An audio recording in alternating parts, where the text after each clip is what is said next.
Ele já despertou a curiosidade de cientistas da NASA nos Estados Unidos. Seu poder de comunicação com os que já morreram é inigualável.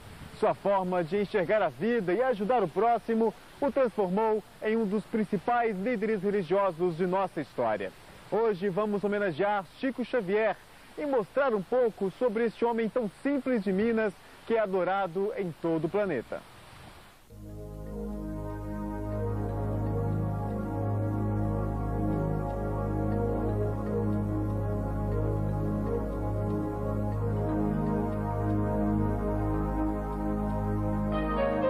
Ele é um grande homem, é um homem do mundo. Com essa psicografia dele, essas cartas, ele me deu força para continuar, para lutar. Mas enquanto a gente não recebe, a gente não acredita piamente. Somente depois da primeira mensagem que nós realmente começamos a acreditar.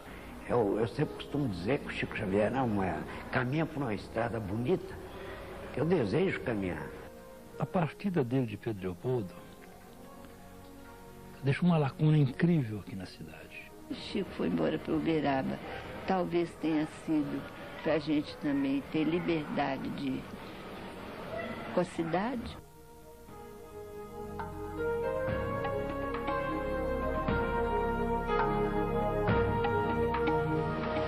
Jesus Cristo. Tem pouco?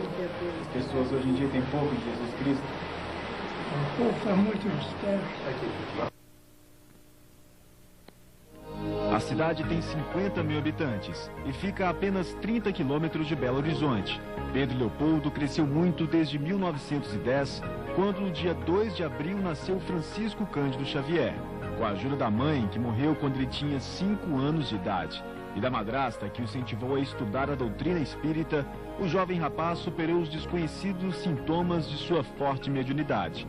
Desde pequeno via vultos, entrava em transe profundo e conversava com os mortos, inclusive com o espírito da mãe. Tais poderes não lhe deram uma vida confortável como a de muitos outros homens. Antes de seu pai se casar novamente, Chico foi entregue a uma madrinha que o fez sofrer muito. Já era funcionário desta fábrica de tecidos desde os 8 anos de idade. Trabalhou numa mercearia e em seguida foi ser funcionário público, exercendo a função de datilógrafo por 32 anos, até se aposentar. Nesta entrevista, Chico deu a demonstração de que não carrega sentimento de mágoa por ter apanhado muito e ouvir de desconhecidos que era um louco ao ter contato com os espíritos. Uma recordação alegre, porque ela está impregnada de dever cumprido. Chico sempre esteve muito doente. Na infância, sofreu uma moléstia de pele e foi atacado pelo mal de São Guido. Já adulto, foi submetido a cirurgias de hérnia e angina. Sua visão até hoje é deficiente. Com tantos sacrifícios, o médium já ultrapassou 70 anos de parceria com os que já se foram, revelando um mundo espiritual ainda difícil de ser compreendido por nós. Foi aqui no Ribeirão da Mata, mais conhecido como Açude, que Chico, aos 21 anos de idade, avistou pela primeira vez uma luz muito forte e que se transformou em uma pessoa. Essa pessoa se apresentou como sendo Emmanuel, que fez um convite, perguntando a Chico se ele estaria disposto a trabalhar na mediunidade. Mas, para isso, ele teria que respeitar 3 pontos básicos. O primeiro, disciplina. O segundo, disciplina. E o terceiro, também disciplina. E não é que Chico aceitou? A conversa com Emmanuel está narrada nesta placa. O livro de bronze guarda um dos primeiros poemas escritos pelo mentor espiritual. O marco é uma homenagem ao filho mais ilustre da cidade de Pedro Leopoldo. O açude é cercado por uma mata, onde o médium passava nos poucos momentos de descanso, meditando sob a sombra de uma das árvores. Emmanuel teria sido em outras vidas Públio Lentulus, um senador romano na época de Cristo. Até hoje ele acompanha Chico Xavier e coordena todo o trabalho de psicografias dos livros de vários autores. Essa é a rua São Sebastião, no centro de Pedro Leopoldo. Nesta casa moravam Chico, o pai, a madrasta e os 14 irmãos. Mas a partir de 1927, a residência também teve que dividir espaço para a sede do Centro Espírita Luiz Gonzaga, que funciona até hoje e conserva alguns cômodos da casa da família Xavier. Foi neste pequeno quarto onde hoje funciona a Câmara de Passes que Chico Xavier nasceu. E neste maior, até hoje são realizadas as reuniões espíritas. Depois de 72 anos, os bancos ainda são os mesmos das primeiras sessões. Junto à mesa, a cadeira onde Chico Xavier recebia as mensagens está no mesmo lugar. E foi aqui, numa reunião como esta, que os espíritos enviaram o primeiro livro psicografado pelo médium, Parnaso de Além Túmulo, uma série de poemas publicada em 1932. Não demorou muito e a imprensa estampava a seguinte manchete: casos singulares que desafiam a ciência moderna. E ainda questionava: poderá um rapaz inculto escrever poemas iguais aos dos grandes poetas? A verdade é que nestas páginas estão obras de grandes poetas brasileiros e portugueses, como Castro Alves, poeta baiano que morreu aos 24 anos de idade. E no primeiro livro psicografado por Chico, assim escreveu: uma excelsa voz ressoa, no universo inteiro ecoa. Para a frente caminhai, o amor é a luz que se alcança.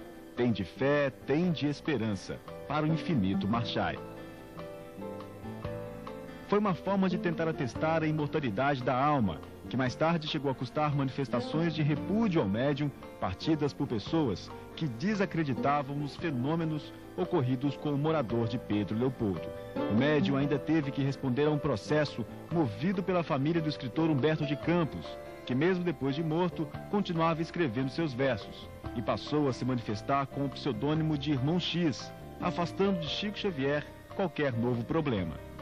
Das 406 obras psicografadas pelo Chico e publicadas até dezembro de 97, a mais vendida ainda é Nosso Lar, que já está na 47ª edição, com 1.200.000 exemplares. O livro foi ditado pelo espírito que atende pelo pseudônimo de André Luiz, cujo tema intriga qualquer ser humano: a vida além túmulo.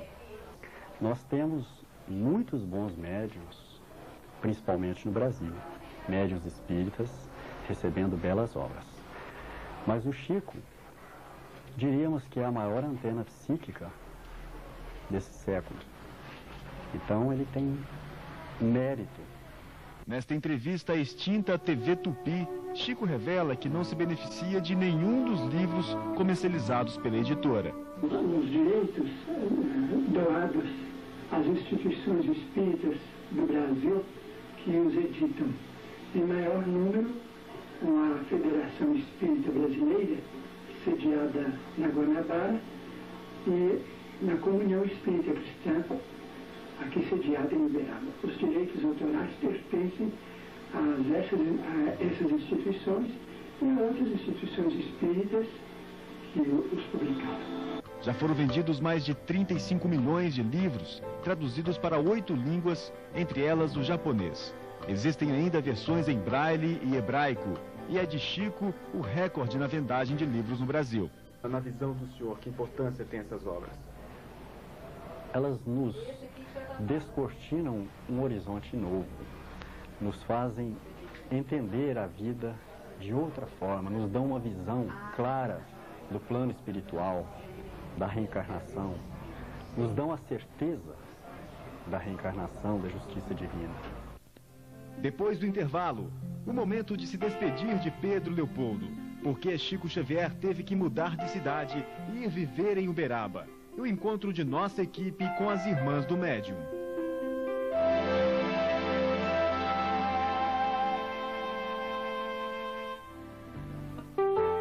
Dos 15 irmãos dos 2 casamentos de seu João Cândido, 6 estão vivos.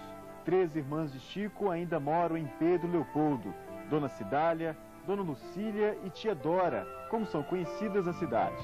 Elas acompanharam o início da mediunidade do irmão, ainda quando eram crianças, mas lembram que Chico sempre foi exigente na educação dos caçulas.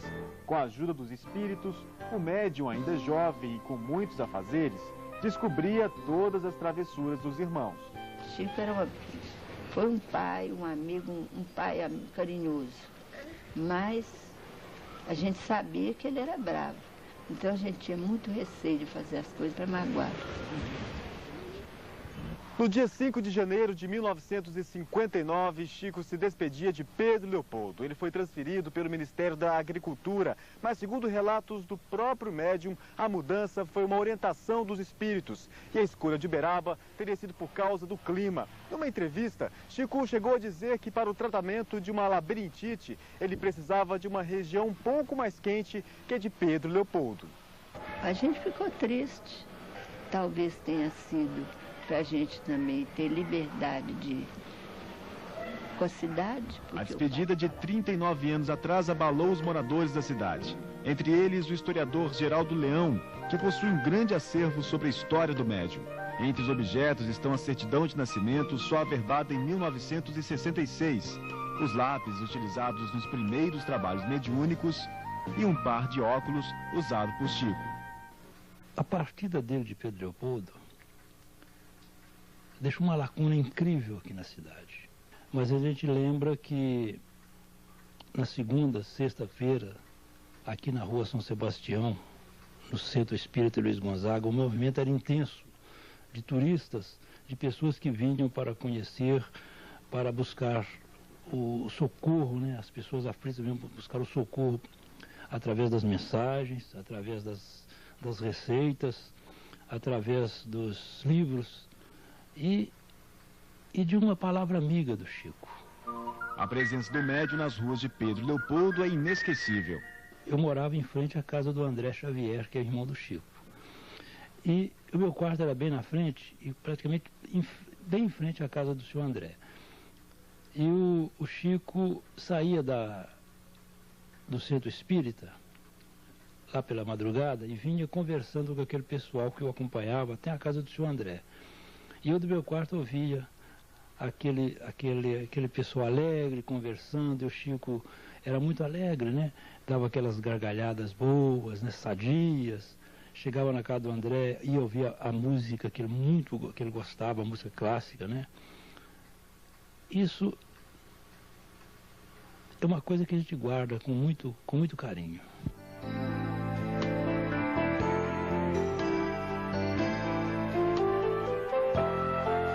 Dona Cidália Xavier lembra que seu irmão sempre teve poucas horas para dormir.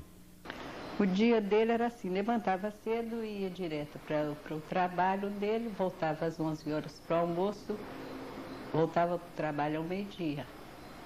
E era isso. Quando era 5h30, 6 horas, ele vinha em casa, tornava a voltar, só voltava meia-noite. Meia-noite, meia-noite e meia, 1h da manhã, porque ele gostava de psicografar lá também. A senhora ficava preocupada com ele? Porque... Eu não tinha preocupação com ele, sempre tenho preocupação com ele. Que tipo de preocupação a senhora tem? Eu amo demais o Chico e eu tenho medo, sim, que aconteça a ele qualquer coisa, mas Deus é maior, Jesus é grande e toma conta dele todos os dias. Apesar da distância entre Pedro Leopoldo e Uberaba, dos poucos encontros com Chico desde sua partida e das trocas de correspondências, Dona Cidália sente que o irmão está muito próximo. A senhora sente saudades? Demais, demais, mas sei que ele não está longe de mim. Eu sei que ele está sempre próximo de mim. O que faz a eu, senhora acreditar nisso? Eu acredito que a gente longe está mais próximo. Ele diz isso para a senhora, nas cartas que ele escreve? Não, eu que acredito nisso. Ele escreve muito para a senhora? Muito não. Ultimamente eu tenho escrito pouco, né? A senhora imagina muito por quê? Não. As condições físicas dele não dá condição para tanta coisa, né? Logo agora que ele começou a trabalhar de novo, está psicografando. E é uma felicidade muito grande para nós. Talvez pela vida difícil de Chico, cheia de dificuldades desde criança, com humilhações e perseguições, Dona Cidália se apresenta como uma grande seguidora e se emociona ao lembrar das dores do irmão. Ele é um grande homem. Eu não posso falar o que ele é para a humanidade, mas para mim ele é um todo, ele é completo. Ele é completo em tudo, na fé, o ânimo que ele dá para as pessoas. Só mesmo um grande homem é capaz. Eu amo Chico com loucura. Adoro Chico. Eu amo demais até. Um beijo para você, um beijo para todo mundo que ama Chico, para você, Chico. Um beijo gostoso. Te amo.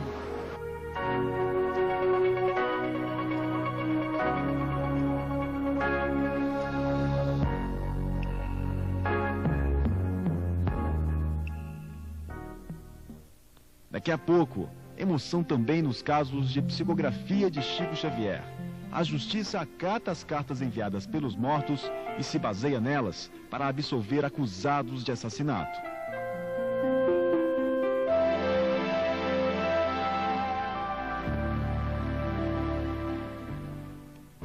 Há 22 anos, quando Goiânia não era tão grande assim, um caso polêmico na cidade mexeu com a justiça brasileira.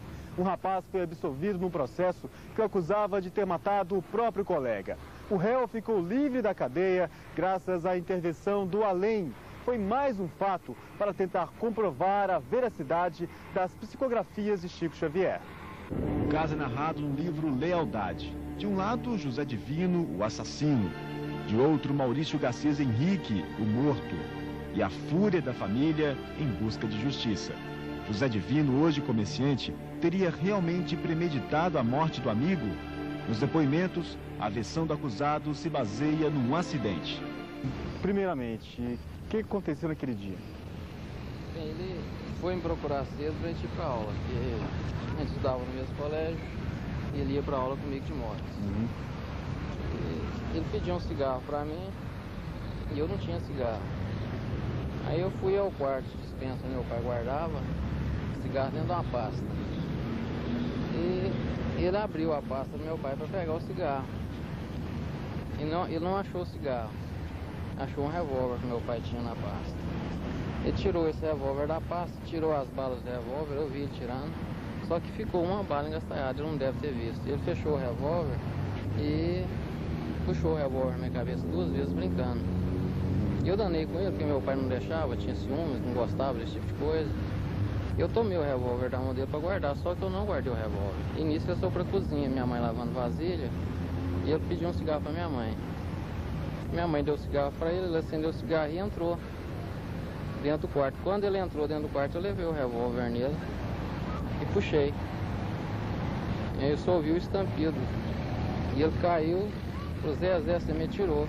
A casa onde tudo aconteceu já não existe mais. Hoje é um cômodo comercial no bairro de Campinas, em Goiânia.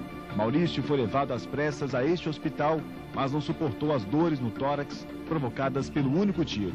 A primeira reação da família do rapaz morto, aos 15 anos, era de vingança. E até então, nosso problema era prender o rapaz. Porque, afinal de contas, era um assassino. E aquele sentimento de justiça, de vingança, sei lá o quê, a gente tinha ele. Tinha ele bem enraizado. Para fugir do flagrante, José Divino, aos 18 anos de idade, viajou para São Paulo. Mesmo alegando não ter visto o amigo na hora do disparo da arma, ele passou a ser reconhecido nas ruas como um verdadeiro assassino. E o medo de uma condenação o perseguia, principalmente quando ficou sozinho. As pessoas, quando me viam, me chamavam de criminoso. Às vezes eu estava em festa, eu passava na porta do colégio, na época eu era rapaz novo. O pessoal gritava, criminoso, assassino. Nessa época, uma fase difícil da minha vida. Depois que aconteceu isso, antes de um ano do acontecido, eu perdi pai e mãe também. Eu fiquei sozinho. A perda do filho fez Dona de Janira procurar um conforto. 3 meses depois começou uma peregrinação atrás de um sinal que desse a ela a certeza de que depois de morto, Maurício estaria bem. A família recorreu à mediunidade de Chico Xavier. Mesmo assim, teve que esperar muito tempo para que finalmente o filho se manifestasse. 3 meses depois, logo que eu fui no Chico, que a gente passava ali 2, 3 dias nas filas, conversando uma mãe com a outra, trocando as dores. Aí 2 anos depois foi que eu recebi a mensagem. Mas antes disso, a gente já tinha mudado a cabeça, porque já tinha visto tanta coisa no Chico, né? Já mudou tudo. Depois disso, a gente já começou a pensar diferente, de tirar as acusações, Mudou, e não é só a questão de acusação também, é o alívio que deu, porque fora disso, por dentro, a gente tinha acabado, né? Eu tinha morrido, junto com ele. E quando foi que vocês começaram a acreditar que os mortos poderiam se comunicar com a gente? Até então era vazia. A gente via as mensagens, lia muita mensagem, comecei a ler muitos livros, mas enquanto a gente não recebe, a gente não acredita piamente. Somente depois da primeira mensagem que nós realmente começamos a acreditar. Porque as pessoas outras que leem a mensagem talvez não sintam isso. Mas a gente, como pai, tem coisas nas entrelinhas, palavras nas entrelinhas, que só a gente sabe, que só a gente conhece. E a gente vê que é realmente do próprio espírito, do próprio Maurício. Então foi aí sim que nós demos valor. Ao todo foram 22 cartas enviadas pelo filho de Dona Djanira e do comerciante José Henrique. Em todas, Maurício inocentava o amigo que disparou o tiro e pedia que a família não fosse adiante com o sentimento de vingança. Essa é a segunda mensagem, a terceira, a quarta mensagem, que ainda me chama a atenção, que meu coração ainda estava duro ainda. Apesar de receber, apesar de acreditar, eu ainda tinha aquele sentimento de justiça, de querer ver o rapaz preso. Aí ele me chama a atenção, que ele fala numa dessas mensagens lá que eu tinha que acreditar nele, que ele estava falando era verdade, que realmente o rapaz não tinha culpa. Ser pai é diferente de mãe, né? E realmente eu, depois dessa outra mensagem que ele me chama a atenção para que eu aceite as palavras dele como verdadeiras, foi a partir daí realmente que, apesar de acreditar desde a primeira mensagem, foi a partir daí realmente que o meu coração começou a amainar, eu comecei a ver, já não interessar mais na condenação do rapaz. Eu perdoei, mas a mágoa carrega. Não consegui falar que amenizou, que tirei a mágoa dele, não. Perdoei. Perdoei, não quero saber se está bem, se está mal, entendeu? Perdoei. Vocês não têm mais notícias do José Divino? Não, nunca mais tive notícias dele. Por quê? Não nos interessamos mais em saber da vida dele. José Divino tomou conhecimento das cartas de Maurício através da imprensa. Houve detalhes nas cartas, detalhes que nem no meu depoimento eu citei, eu não lembrava. Eu fui lembrar quando eu li as cartas psicografadas. Então não tem como negar. São coisas que só eu e ele sabia. As cartas com o depoimento de Maurício foram anexadas ao processo à espera da apreciação do juiz. Mas a grande dúvida era: uma carta da vítima morta poderia influenciar na absolvição do réu? A seguir você vai conhecer o juiz, que num caso inédito, deu a sentença baseando-se numa psicografia de Chico Xavier.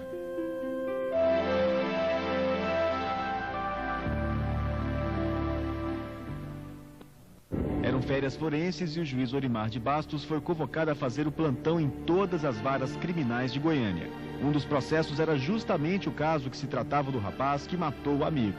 E pela primeira vez na história da justiça brasileira, nos autos constava uma carta escrita pela vítima depois de morta. Eu peguei o processo, olhei assim a primeira vista, achei que o processo meio complicado, eu afastei, deixei para depois. Decidi todos os processos e voltei nesse. Quando eu comecei a estudar o processo, analisar as provas, porque eu sempre fui criterioso nessa análise, eu esbarrei com a carta psicografada que o advogado havia juntado os autos.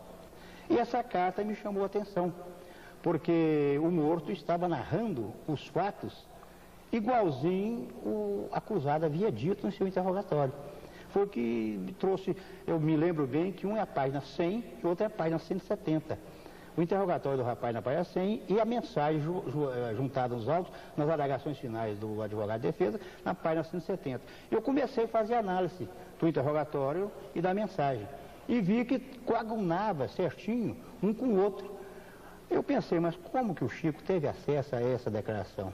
Foram noites de sono para a melhor decisão. Ali o morto explicava as razões, os motivos de ele ter sido morto. Aí eu fui analisar, inclusive, a perícia feita pela polícia. Na perícia ele explicava a direção da bala, o jeito que foi dado o tiro, que também essa explicação técnica colaborava com as palavras do José Divino. Então eu vi que não foi intencional, não houve dolo, como nós podemos analisar dentro do direito, quer dizer, não teve aquela intenção de matar. O caso foi a julgamento 3 vezes e em todas José Divino foi absolvido. Nas 2 primeiras pelo juiz Orimar de Bastos e numa terceira, já em júri popular, o rapaz foi considerado inocente por 6 dos 7 jurados. O promotor nem quis recorrer da decisão e depois de 4 anos, a justiça encerrou o caso. Perdi 6 anos da minha vida. Então, foram 6 anos enrolado com processo. Parei de estudar. Hoje eu poderia ter formado. Na época eu larguei de estudar, não prossegui os estudos. Só tenho que agradecer a ele e ao Chico, né? Colegas meus diziam, eu ia passando às vezes no corredor fora, falava, vem o juiz do além, juiz que decide do além. E isso foi uma crítica até que eu já estava encabulado. Será que eu agi certo, será que eu agi errado? Se não chega a tanto, pelo menos o juiz Orimar de Bastos, por intermédio de Chico Xavier, também recebeu cartas de colegas que já se foram. Ele veio receber uma carta psicografada, dirigida a mim, através do espírito do Dr. Adalberto Pereira da Silva, que foi juiz em Piracanjuba, onde eu também havia sido juiz, e ali ele veio narrando o porquê que eu fui envolvido nessa decisão. O juiz Orimar de Bastos hoje está aposentado, mas exerce a função de advogado no estado do Tocantins. As lembranças do episódio que quase levou José Divino para trás das grades deve virar outro livro. Juiz e réu se viram muito pouco. José Divino acompanhou toda a entrevista no salão do júri do Fórum de Goiânia, disfarçado de operador de iluminação de nossa equipe. Escutou atentamente o que nunca teve a oportunidade de ouvir antes. Se houvesse a condenação, o Divino hoje talvez seria uma pessoa estigmatizada. E eu acredito que a justiça foi feita. E a justiça foi feita, vão acentuar, graças àquela mensagem que foi ali dentro. Por isso que eu acredito, sempre falei e falo, temos que dar credibilidade às palavras de Chico Xavier. Porque se fosse qualquer um outro, talvez a gente não acreditava. Mas com o Chico a gente tem que acreditar. Você acha que o juiz agiu certo mesmo, José Divino? José Divino? Mas eu sei que é o José Divino. Esse é o José Divino. Eu não conhecia ele, tá vendo que eu não conhecia ele? Você já chegou a falar isso que o senhor me falou ali pro José Divino? Não, aliás, eu ouvi o José Divino uma vez só. Eu não conheço o José Divino. Agora você me falou que esse moço aqui é o José Divino, até foi uma surpresa que eu tive e tenho o prazer de dizer realmente, eu apliquei a justiça. Eu acho que se realmente você fosse condenado, você teria um estigma na sua vida. Porque eu tenho certeza absoluta, como eu disse no processo, você não fez aquilo por querer, aquilo foi um acidente. Eu tenho certeza que ficou marcada a vida toda você com isso aí. Mas eu acho que Deus é muito grande e você deve saber que foi uma aprovação que você teve, né?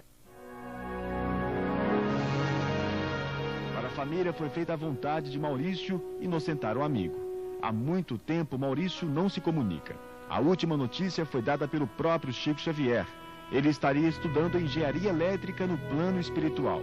Mas antes de se dedicar à nova tarefa, o jovem deixou, através de Chico Xavier, mensagens para confortar a família. Peça a meu pai para que no íntimo aceite a versão que forneci do acontecimento que me suprimiu o corpo físico. Não se procure culpa a ninguém. Tudo está encerrado em paz. Outros casos, como o de Maurício, surgiram nos tribunais brasileiros. A Psicografia ante os Tribunais é um livro que trata justamente do assunto. Chico Xavier chegou a ser interrogado para um processo instaurado em Gurupi, Tocantins, em que um rapaz matou o irmão. Através do médium, o espírito do morto também pedia a absolvição do acusado. Mas e quando Chico partia? Será que os espíritos que se comunicam com o mundo através dele deixariam de enviar as suas mensagens e livros? Bem mais modestos que o grande espírita, alguns homens já trilham o mesmo caminho. Coincidência ou não, vivem em Uberaba e já trabalharam com o médium. Tanto que a existência dos discípulos de Chico Xavier já corre pelo Brasil. Nós estamos em frente ao Centro Espírita Aurélio Agostinho, onde trabalha o médium Celso Almeida. O centro fica lotado de caravanas do país que chegam a Uberaba na sexta-feira, dia em que são realizadas as reuniões públicas. A maioria é formada por mães que vieram tentar um contato com filhos que já desencarnaram. É sempre assim. Quem deseja receber notícias de alguém que já morreu, deixa anotado o nome e datas de nascimento e de morte do falecido. Mas nem todos são atendidos. Durante 1 hora, o espírita Celso Almeida utiliza um lápis e, com uma velocidade fora do comum, escreve notícias enviadas por moradores do plano espiritual. Em média, são 6 mensagens recebidas e todas são lidas para o público presente. O reconhecimento através de detalhes contidos nas psicografias é imediato. E não me falta o socorro daqueles que me chegam através da bondade de Deus para o auxílio que me socorre à dor da saudade. No sábado é vez de buscar ajuda de outro médium que também recebe mensagens dos mortos. Carlos Bacelli já trabalhou por vários anos com Chico Xavier. Nas suas reuniões, também realizadas aos domingos, está boa parte das pessoas que no dia anterior foram até Celso Almeida. É uma busca incansável de conforto para mães que perderam filhos em tragédias, como esta senhora, que saiu de Montevidéu, no Uruguai, atrás de notícias confortantes da filha. Esta mensagem me ha ajudado a sobrellevar o dolor da pérdida. Sentimento de alívio por causa do contato via carta parece não envolver somente os que ainda estão por aqui. Do outro lado da vida também a saudade.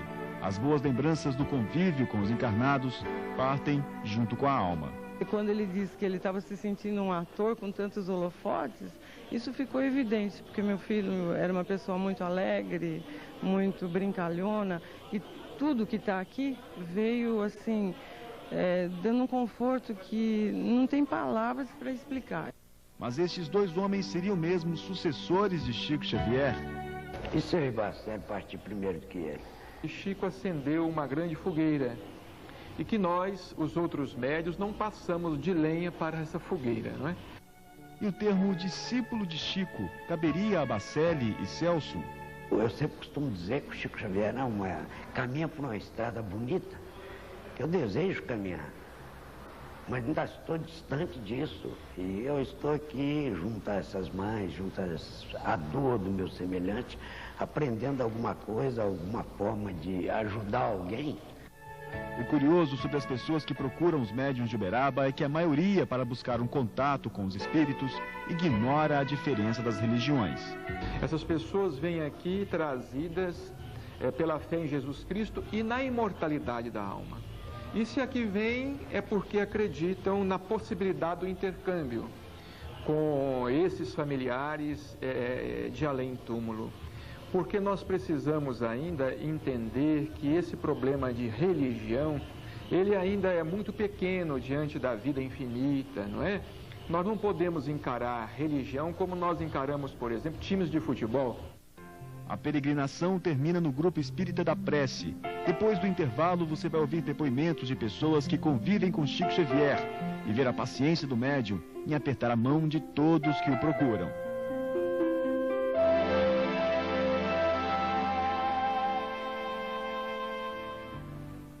Chico Xavier nunca trabalhou sozinho. Para suportar as críticas dos descrentes de suas obras, sempre contou com a ajuda de amigos.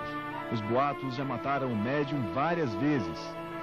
Muito bem essa história da morte. É mentira, não é? É brincadeira, não é mentira. O senhor sabe como é que começou essa onda, Chico? Não, não sei. Nós sorrimos ao lado dele há poucos meses, na residência dele mesmo, ele dizendo que na atualidade ele já está com a passagem comprada, mas que a empresa não quer levá-lo.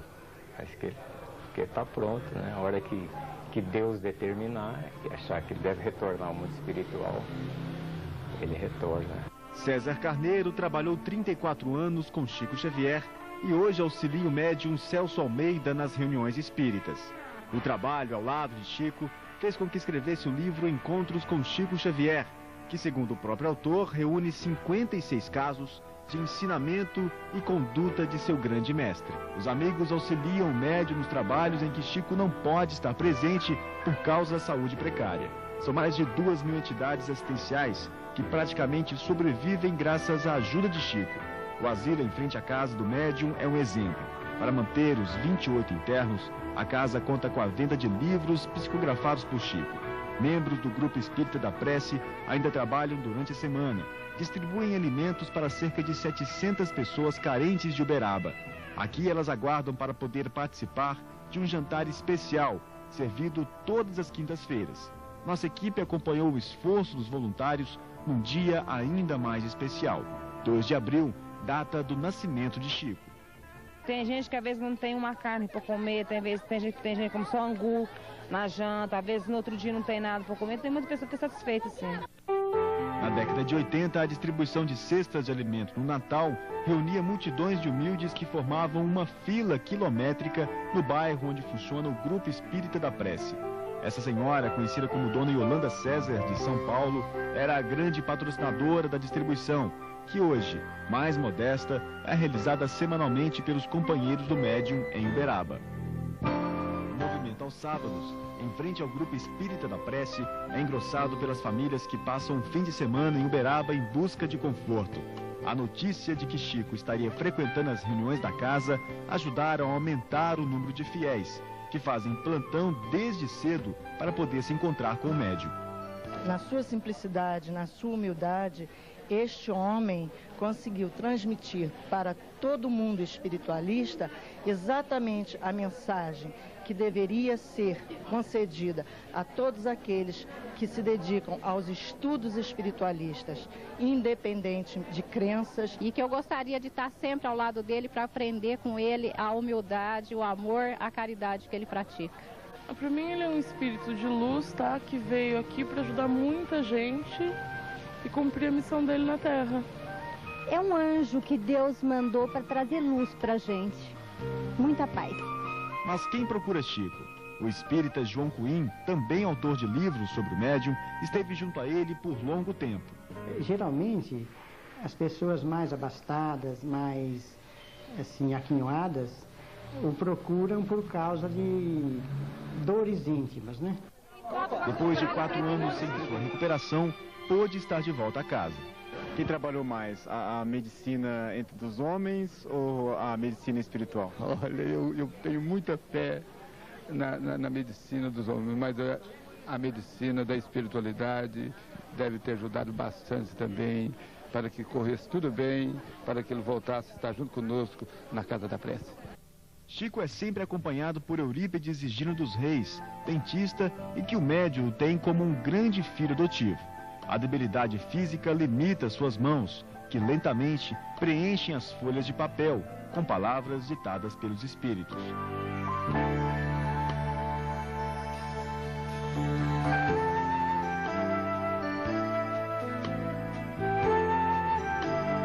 Nesta noite, vieram mensagens do poeta Cornélio Pires.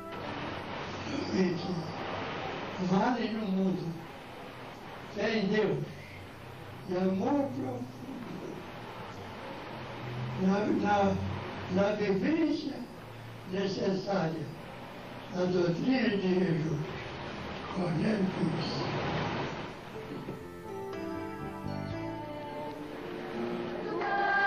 Da reunião espírita, Chico não vai embora. É chegado o momento mais esperado por todos. Para receber a multidão que quer vê-lo, foi organizada uma fila para que cada um possa realizar o grande sonho, que é entrar no centro e receber, mesmo que por alguns segundos, o cumprimento do médium.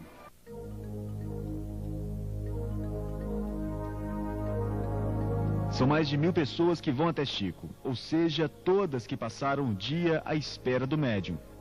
As pessoas beijar-lhe a mão. As pessoas mais precisam hoje em dia. Jesus. Muito. Jesus Cristo. Tem pouco.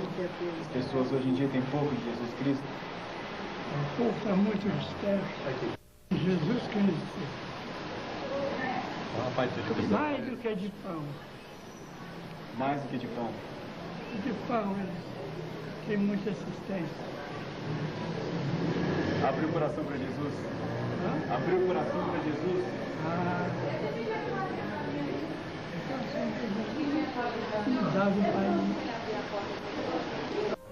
Mesmo com a saúde debilitada, Chico tem conseguido esse esforço. Só quando o último visitante, há 20 anos, a imprensa noticiou a visita de um cientista da NASA à Agência Espacial Americana, a Chico Xavier. Este jornal relata que um aparelho captou sons emitidos pelos espíritos e que a áurea espiritual de Chico foi sentida a um raio de 10 metros. um fato considerado extraordinário, pois, segundo o jornal, outros médiuns pesquisados mostraram ter, através de aparelhos, uma áurea com apenas 2 centímetros. Uma amostra do tamanho do seu poder, descrito da seguinte forma pelo médium. Desde 1927, quando eu psicografei a primeira mensagem, eu senti que a entidade tomava o meu braço, como se fosse um instrumento quase que mecânico para que ele pudesse escrever livremente. É como se o meu braço fosse um aparelho elétrico repentinamente ligado à força, cuja origem eu mesmo não posso precisar.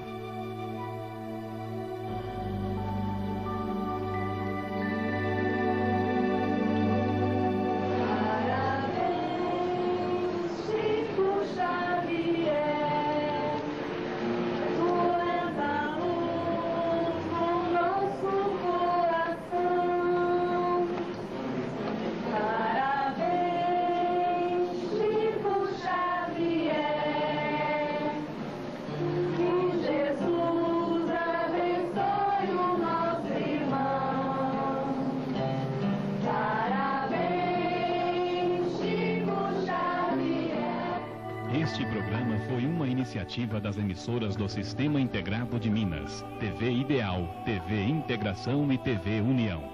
A sua produção só foi possível graças ao apoio expressivo do Dr. Eurípides dos Reis e da Comunidade Espírita do Triângulo. Agradecemos a Maria Luísa Mendanha, responsável pela produção deste programa. O Sistema Integrado de Minas agradece especialmente ao jornalista Fábio Castro, que com precisão e sensibilidade passou à tela toda a pureza e dedicação espiritual do grande médium e maravilhoso homem que é Chico Xavier.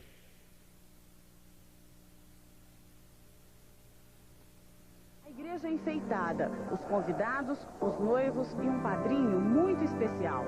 Chico Xavier chegou cedo para assistir o casamento de Daniel e Simone. Há mais de 5 anos, ele não saía de casa para eventos sociais. Ele acompanhou atento toda a cerimônia, assinou o livro de registro, aplaudiu, cumprimentou os noivos e tirou fotos. Depois, falou sobre a importância do casamento. Acho muito importante o casamento, que é a segurança da família. Chico Xavier foi convidado pela mãe da noiva. Dona Creuza, que trabalha com o médium há mais de 20 anos, falou emocionada. Não existe palavras, né, para expressar a felicidade, né? Casamento da filha, com a presença do Chico. Com a presença dele, né, que ele é como, toda a vida, um pai para nós, como uma pessoa da família mesmo, né? Os noivos, Simone Arantes e Daniel MacNeid, afirmaram que o casamento foi um momento muito esperado. Ele é meu padrinho desde que eu nasci, praticamente, então é uma presença muito emocionante. Esse é um dia muito importante para mim, é o melhor dia da minha vida, e a gente esperou bastante tempo, e não vai ter um dia melhor que esse.